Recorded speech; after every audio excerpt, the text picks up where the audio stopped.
Hi viewers, this is Dr. Sai Priya from Shilpa Women's Clinic. ఈ రోజు నేను general గా ఈ ఓపీడీకి వచ్చే టాపికే చెప్తున్నానండి. ఈ రోజు మార్నింగ్ 11 o'clock కి ఒక పేషెంట్ వచ్చారు ఓపీడీకి. తన లాస్ట్ పీరియడ్ డేట్ వచ్చేసి July 20th and August 20th తన పీరియడ్ మిస్ అయింది, స్కిప్ అయింది. అండ్ దట్టు తనకి రెగ్యులర్ సైకిల్సే ఉన్నాయి. తను ఈ రోజు క్లినిక్ వచ్చింది అండ్ దట్టు పెయిన్ కంప్లైంట్ తో వచ్చింది. సో తనని అడిగిన క్వశ్చన్, పీరియడ్ స్కిప్ అయింది కదమ్మా, ప్రెగ్నెన్సీ డౌట్ లేదు. ఉంది మేడం, ప్రెగ్నెన్సీ డౌట్ ఉంది, మరి ఎందుకు ఇన్ని రోజులు రాలేదు అని అడిగి. తను చెప్పిన ఒకటే రీజన్, వాళ్ళ ఫ్యామిలీ మెంబర్స్ ప్రెగ్నెన్సీ తను ఇంట్లో హోమ్ కిట్ టెస్ట్ చేసుకున్నారు, అది పాజిటివ్ వచ్చింది కదమ్మా, సో మీరు 6 weeks తర్వాత డాక్టర్ ని కన్సల్ట్ అయినట్లయితే అది బాగా కనిపిస్తుంది, బేబీ ఫార్మేషన్ కనిపిస్తుంది అని చెప్పారు. సో తను చెప్పిన రీజన్ అంత వ్యాలిడ్ రీజన్ అనిపించలేదు. సో జనరల్ గా ఇలా పెద్దవాళ్ళు థింక్ చేస్తారేమో. సో ఇప్పుడు ఈ 10 days గ్యాప్ లో తనకి యూపీటీ పాజిటివ్ వచ్చినా తను ఎలాంటి స్కాన్ చేయించుకోలేదు, తను ఎలాంటి మెడిసిన్స్ తీసుకోలేదు. జనరల్ గా ఫస్ట్ 3 months ఆఫ్ పీరియడ్ లో ప్రెగ్నెన్సీలో మనం ఫోలిక్ యాసిడ్ అనేది సజెస్ట్ చేస్తాం, అంటే బేబీకి న్యూరల్ ట్యూబ్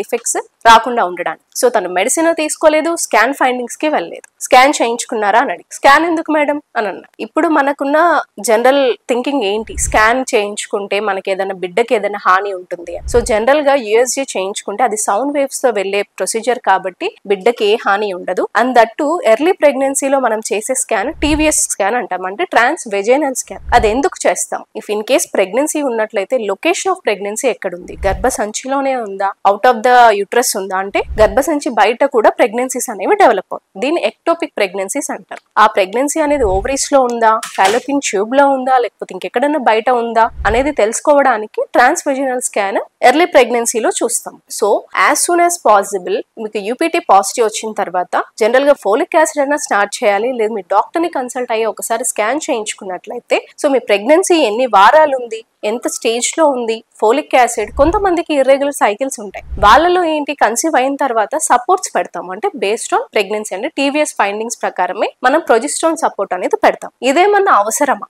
అంటే బేబీ డెవలప్మెంట్ కోసం ఏదైనా అవసరమా అనేది చూసుకోవాలి. సో జనరల్ గా 6 weeks తర్వాత వెళ్ళమన్నారు, 6 weeks తర్వాత కన్సల్ట్ అవుతాము అనేది అంత మంచి విషయం అయితే కాదు. సో ఎక్టోపిక్ ప్రెగ్నెన్సీస్ ఉన్న వాళ్ళల్లో జనరల్ గా పేషెంట్ కొలాప్స్ అయ్యే ఛాన్సెస్ కూడా ఉంటాయి. So as soon as possible మీకు పాజిటివ్ వచ్చినట్లయితే స్కాన్, ఇఫ్ ఇన్ కేస్ మీరు డిలే అయినా ఫోలిక్ యాసిడ్ తీసుకోండి. మీ అబ్డామినల్ పెయిన్ ఏమన్నా సివియర్ గా ఉన్నా మీ డాక్టర్ ని కన్సల్ట్ అయ్యి స్కాన్ చేయించుకున్నట్లయితే మీ ప్రెగ్నెన్సీ అది గర్భసంచిలో ఉందా లేకపోతే బయట ఉందా అనేది అవగాహన వస్తుంది. అది డాక్టర్ కి మీకు ఇద్దరికి హెల్ప్ అవుతుంది. Thank you.